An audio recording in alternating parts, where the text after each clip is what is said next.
I'm Tom from Do-It-Yourself Home Automation, and this is a look at the question of whether these Post-it sort of vibrant sticky notes that come in a 24 pack, are they sticky enough to be able to be used on a painted surface like this wall here. So let's go ahead and take one of these off. I'm going to stick it on the wall, and we can see what level of stickiness we're getting here with the Post-it note, and also we can start to evaluate whether it's going to stick on there well for a long time. So I like to smooth this down against the surface. You can see this is actually not only smooth paint, but it's got this rough texture to it, so it's a little bit harder even for this to stick to. Smooth it down on there, and there you go. It's sticking just fine to that wall surface. Even give it a little pull, and it's not going to necessarily come off. So these do stick really well.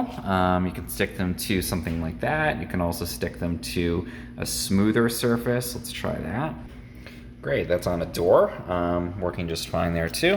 And let's try it, because you can even take it off. Let's see if we can take it off multiple times, put it back on. You can see that stickiness is still holding up, so easy to move this around.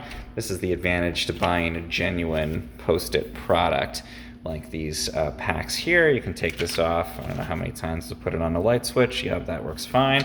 And the glue on there is still going to hold up, but you're not seeing obviously any damage to these surfaces. So yep, plenty sticky, can be used multiple times, no problem. Those are the Post-it notes, these vibrant color packs.